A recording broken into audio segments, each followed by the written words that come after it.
嗨，大家好，我是你最喜欢的中文博主蕾莉安，我又来了，感觉好像很久没有和大家聊天了，因为我上次录视频好像是上周的周中，还是上周的周一，那感觉好像2个星期过去了，感觉我自己说话都有点生疏了。我现在在干嘛？我现在在准备点这个香薰。我不是说了我很喜欢香薰这种东西吗？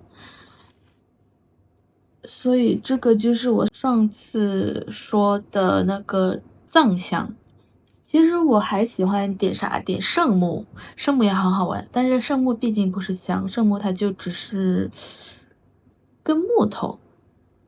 你点燃它之后，它最多就最多就1分钟，然后它就什么都没有，那个香味儿啊或者白烟啊都没有了。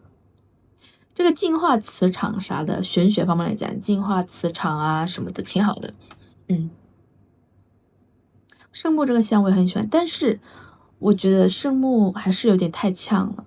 对我来说，圣木就原始的圣木就是最好了，因为它就1分钟左右而已燃烧。那些塔香啊，或者这种线香啊，是100%还原了圣木的香味儿，但是我觉得圣木点太久会有点冲那个香气。所以，我一般还是点原始的圣木头，我还会点雪松。其实我这种点香薰的这种习惯，是我一个朋友在我生日的时候，他送了我一个套装，就是那种燃烧的器具，上面是个小铁盘，下面是可以点蜡烛的器具，然后你的小铁盘就在那里被火烤。所有放在上面的东西都会被烤出香味儿。那我一般是会烤雪松，不是点雪松。我知道很多人会用雪松杖，点燃雪松杖来净化，跟鼠尾草一个道理，是不是？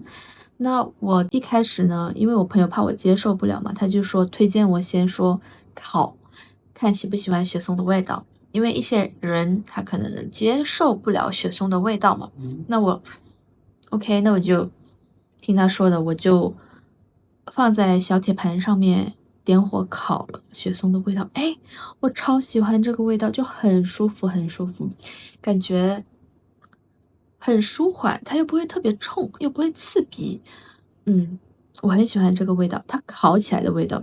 后来因为我很喜欢这个味道嘛，好香啊。我就试着用火点它，点燃它试试看，然后发现哎，点燃之后的味道好像有点变味儿了，不是我喜欢的那个味道了。所以啊，我就一直保留着烤着它的习惯啊，真的好好闻。OK，那这根是喜马拉雅雪松，对，还是雪松。对，我最后还是保留了2个味道，一个是喜马拉雅雪松，一个是乳香。金香木的话，我觉得跟乳香的味道有点像，但是后来我再试了下，我发现，还是乳香吧。金香木不知道咋说，那既然买，那这样保留还是保留自己喜欢的味道吧，是吧？所以我最后就买了2个喜马拉雅雪松和乳香味儿的。那这个就是喜马拉雅雪松的味道。我们现在点，这个是打火机，这个打火机它是脉冲的，不是油的，不是打气的那种，因为这种可以充电嘛，可以循环利用，特别方便。那种的话，你一用完那个叫什么？那个叫活水吗？我也不是很清楚，因为我不抽烟，所以我不太清楚火机的这些术语。那个用完，那这个打火机就废了，好浪费哦。所以最后我就买了这种脉冲的，可以循环利用，可以充电用，特别特别方便。唯一的缺点就是它点不了很大型的东西，比如这个呢，这个它看起来就比较粗了，已经不是那种现象，它要点还是需要点时间哈。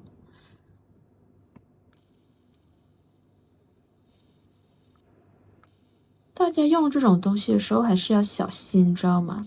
毕竟它还是一，它是强脉冲；二，它会引起，它会点火嘛，还是有点危险的。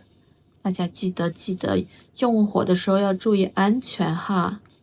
哎，你看它现在就开始有香味儿出来了，大家看到吗？这个白白的香它就出来了。其实现在这可以，但是有点强迫症，我要把它全部4个边边就一圈儿全部都点燃。OK，我感觉差不多了，有没有感觉很治愈？看我点东西，然后呢，这个你不能直接就把它平放在什么地方。这个虽然嘛，我有这个鲍鱼壳，但是鲍鱼壳我一般就是用来其他用途的。香的这些你还是最好有个座，这个香座来用它，好吗？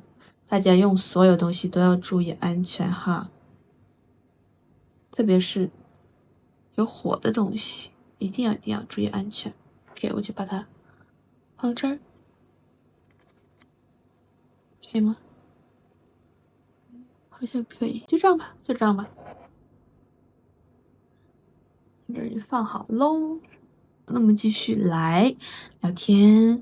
话说我下周我要去旅游了，各位，大家想不想看旅游 vlog 啊？或者说，我就是在其他地方给大家碎碎念。我比较好奇大家感不感兴趣，因为我这个频道我想说主打的就是给大家沉浸式的中文陪伴嘛。那如果我去旅游的话，不知道大家会不会喜欢看那些风景之类的，或者说是我一边走路一边就在跟大家一起侃大山的那种感觉，或者我可以试一下，就是不知道大家会不会喜欢。话说旅游，大家都喜欢旅游吗？虽然我觉得可能有些人认为这个话题比较蠢哈，有谁不喜欢旅游的？旅游那么好玩，但是我真的认识有的人他不喜欢旅游，他就喜欢宅在家里。一来他不爱动，二来他觉得旅游很麻烦，又觉得很累。所以我比较好奇，大家喜欢旅游吗？我觉得大多数人应该都是喜欢的吧，特别是小年轻的话，对哪里都比较好奇，想探索这个世界。可能有些人年纪增长的话，他有些地方去过了，或者说他就感觉去了那么多地方没意思，感觉好像都差不多，最多你就是文化不一样，你去深度体验、深度探索不同的地方，去体验他们的文化。如果只是走马观花那种的话，其实我觉得哪里都差不多。不过当地人还是很好玩的，和当地人交朋友，和他们聊天，听他们说他们本地的一些事情，还是很好玩的。这也是我喜欢自由行的一个原因。那我们旅游的话，就分自由行和跟团游嘛。跟团游就是你去报团，有导游带着你去逛这儿啊，逛那儿的。那自由行呢，字面意思就是你自己自由自在的想去哪儿就去哪儿，就自己不跟团的那种，你自己去旅游。那这次我去玩儿也是自由行，我个人会更喜欢自由行，除非会有类似 Airbnb 那种深度探索的那种体验的团，我可能会去报名。不然的话，我一般就是选择自由行，自己去买飞机票、买车票啊，订住宿这些。虽然有点麻烦，但是很好玩啊。就感觉你把所有东西都买齐了之后，好像你已经逛完了那个地方了。那个省份我已经去过了，但是我没有完全的逛完，所以我打算去一个我之前没有去过的城市，而且是一个非常漂亮的城市，非常文明的城市。不知道我的妈妈会不会和我一起去？如果她和我一起去的话，不过她和不和我一起去，我都打算去那个城市，说不定会报上一个1、2天的那种当地的旅游团。就只带1、2、3个人，就4个人以内的那种小团，不是几十人的那种大巴车的那种团。我也真的，如果不是实在没有得选的话，我真不太喜欢大型的旅游团。就比如说我妈妈他们请我去，那他们报那种团，我也没办法，毕竟不是我出钱，是吧？那他们请我去，那我就去啊，这种。但如果我自己有的选择的话，我真的是不会选择那种大型，因为住的不好，吃的也不好，然后还带你去逛购物点，这个是真的是一个弊端。我跟你们解释一下什么叫购物点，就是购物点他们是当地的买一些，比如他们会经营一些玉石，卖玉石的，要么卖银产品的，比如银制的梳子或者银制的勺子啊、碗啊、水杯，所有的银制的，还有什么？类似这些产品嘛，本地的，他们就跟旅游社合作，旅游社就会以超低的价格带你去旅游，但是10个景点里面可能有4、5、6个都是带你去这些购物点，然后如果有旅客在这些购物点买了东西的话呢，那导游就会有提成，就如果是良心一点的话呢，导游就会有基本工资和提成。如果是那些真的很黑心的，或者我也不知道咋说，那导游就完全只靠这些提成的工资，就连基本工资都没有，白干活的那种感觉。要么就是非常非常低的基本工资，完全只能靠提成来养活自己的。唉，你说骂导游吧，人家也不容易，但是导游嘛，逼你去买东西，你也不容易，所以我就不喜欢那种带你去购物点的旅游团。那这次去的话，我想是要 vlog 吗？还是说还是碎碎念的主题呢？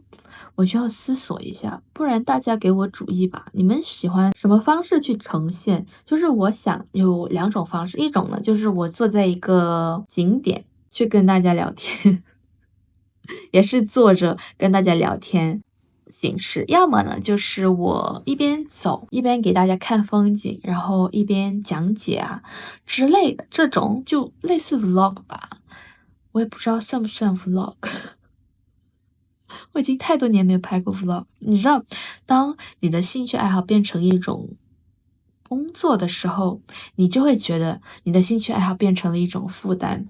我没有在以拍视频、剪视频为工作之前，我非常喜欢拍 vlog，非常喜欢拍视频，就拍我自己的生活，然后把它剪成大片，把自己变成女主角的那种感觉，我就很喜欢剪那种视频，好吧？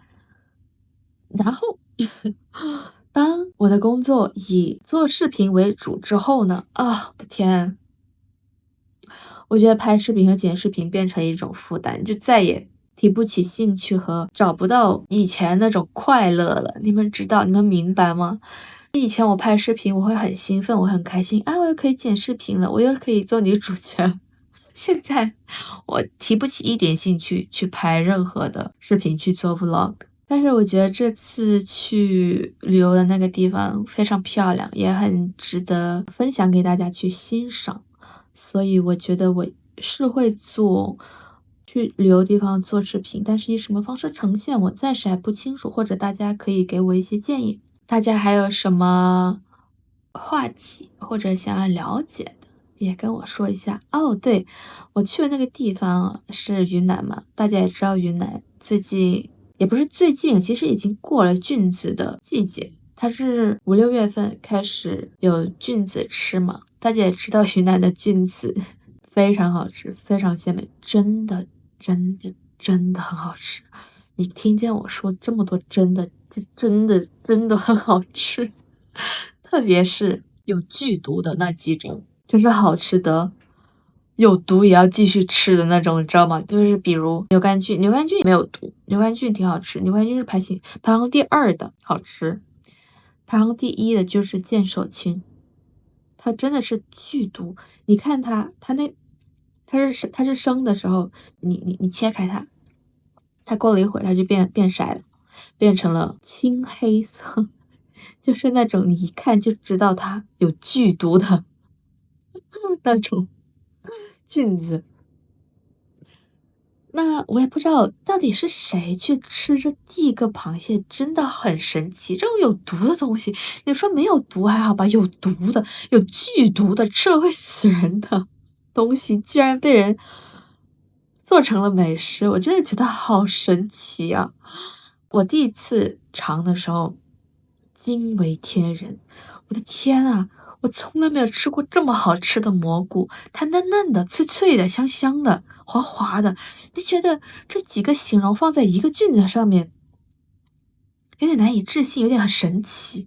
但是它就是这么一个口感，大家一定要试一下，大家有机会一定要试一下，好吗？就是新鲜的，新鲜的，就是惊为天人。它当然了，有那些晒干的，但是我觉得还是没有新鲜的好吃。但是新鲜的话呢，它的赏味期非常非常短，好像只有一两个月，所以啊，真的很难得。而且它制作的方法非常的严苛，它必须要高油，就高温、重油、重盐爆炒，这样子才能没有毒，把那个毒性暂时的去掉，然后可以让你吃下肚子。那还有一点就是，如果你吃不完一盘剑手青，你想第二天再吃，隔夜了，你以为把它放进微波炉叮一下，加热一下就能吃了？No，大错特错。如果你这样子做，你还是会中毒。你放冰箱，你第二天你还是要吃的话，你还是要继续高温多油爆炒，还是要，而且每一面都要翻到哦。你有任何一片一块儿的一个面，你没有弄熟它，嗯嗯，等着等着进医院见小人吧。一直觉得菌子这个东西真的非常神奇。当然，如果大家对自己的生命比较看重的话，不是很想去尝试，很想去探索这种危险的食物的话呢，它有一些没有毒性的，比如松茸、松茸太贵了，鸡松茸吧，鸡松茸它会便宜一点。牛肝菌也是很好的选择，就是牛肝菌它没有毒嘛，但是它的那口感就比剑手青稍微差那么一点，但是没有毒，所以大家可以试牛肝菌，嗯，黄牛肝菌、红牛肝菌这些，红牛肝菌好像有毒的，黄牛肝菌绝对没有毒，红牛肝菌忘记了，这个真的，大家吃菌子一定要小心，知道吗？因为这种东西他们本地人都很容易中招，所以说云南他们治疗菌子中毒的能力是最强的。你可能在其他地方菌子中毒了，人家救不了你，你去云南绝对把你救回来，很好玩，很好玩，真的很好玩。我这次去，我一定要吃菌子，太久没吃了，真的很想念。其实菌子就是蘑菇，只是他们那儿的人这么叫而已。它其实就蘑菇。那边我还挺想念那边的生活的，就很舒服，那边的气候也很舒服。因为我在广东这边太潮湿了，太闷热了，那边的话干燥，秋高气爽，很高，很干燥，很凉爽，很舒服。唉，现在就想马上去到那边。而且我之前在那边做民宿生意嘛，我可以去住自己家的小民宿。我是拿了他们那边的高档小区来做民宿，也是一种享受，你们知道吗？住在高档小区。还有旅游的一些什么事情呢？哦，我看见 GPT 给我的一个话题：一次旅行里最离谱的糗事。我想一想，旅游对我来说，我还想说，旅游对我来说全部都是好开心好玩的事情，哪有什么糗事？我突然间我就想起来一个，突然间我想起来好几个，我的天呐，好，那我先说第一个哈。第一个就是我忘记之前的几期有没有和大家说过这件事情，那我就简略的讲一下吧。就是我在法国吃蜗牛吧，好像我讲过了，我再讲一下好不好？就是我去法国吃蜗牛嘛，嗯，他那个蜗牛，他直接一整个螺端上来给你，然后配了个小叉子，你要自己把那个螺肉给弄出来，蜗牛肉吧。他刚弄好蒸还是怎么样，反正非常非常烫，我就我要这样子掐着它，我又不能拿着太烫，我要掐着它，然后这边拿小叉子，但你用力很努力的想把它那个肉给弄出来，然后重点来了，重点来了，然后一个因为它是有油的嘛，那壳还有油，一个打滑，然后我这里一翘，然后它就飞出去了，飞出去了。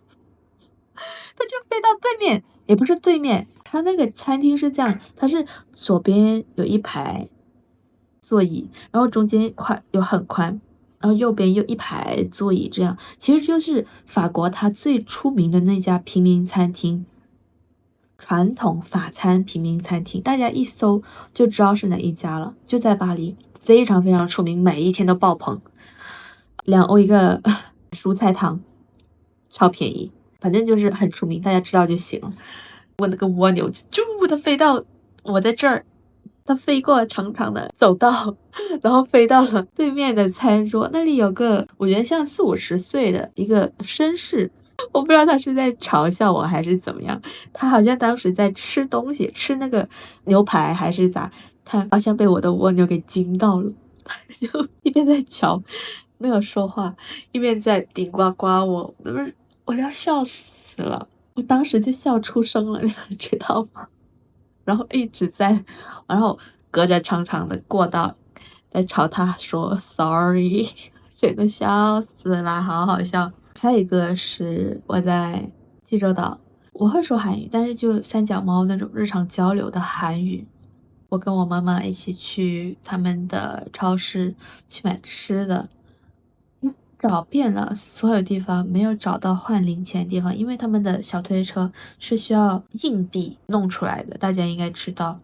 那我找不到换硬币的地方，好像他们都自带了，我就找啊找啊找，直接我见到有一个阿姨结完账出来，推着她的小车车出来，我马上一个箭步过去，我需要这个，谢谢你，然后我就走了。我完全没有意识到我需要把钱找回给他，因为那个好像其实很便宜，10块是50块韩币，其实就几毛钱吧。那个阿姨就，我现在还印象深刻，因为我当时确实没有反应过来。她说：“你这样就走了吗？”好吧。我有听到阿姨那个无奈的语气，真的很好笑，天，笑死我了。我当时是懵的，我没有反应过来，我是好像抢完了那个小推车，结完账了，我才反应过来，跟我妈妈说，我好像硬抢了人家小推车，还不给钱给人家，真的很不好意思，阿姨。现在要跟那个阿姨说对不起。我一回想起来就好尴尬，我的天，尴尬要犯了。不知道大家有没有什么奇奇怪怪的糗事？就是因为一些糗事，我觉得你在旅途当中当下发生的时候是非常非常的尴尬和无语，但是哦，你在之后回想起来会发现好好玩，很有趣，确实是非常有趣的一件事情，会让你的旅途增添了很多回忆和很多值得回味的点。我觉得这也是旅途的一部分吧。一些吓死我了！我以为它真的掉下去。大家不好意思，让我整理一下。对，放这儿吧，就这样吧哈。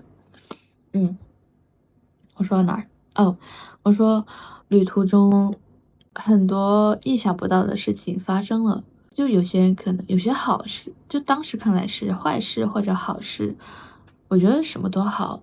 你旅途结束了之后，会成为这个旅途中不可磨灭的一个值得记忆的一部分，也是为你的旅途增添一些闪光点的地方。不然你说，好像那些老人团一样上车睡觉，下车拍照，然后一整个旅途就过去了，什么都没有留下。我不能说这个不是一个好的方式，因为毕竟有些地方它确实坐车过程中也很无聊，而且你说老人家，你要求他那个行程4、5点起床，真的是我个人是不能接受这种安排的，但是没有办法，他们老人家他们贪便宜，他们愿意。不知道大家会不会选择跟团游呢？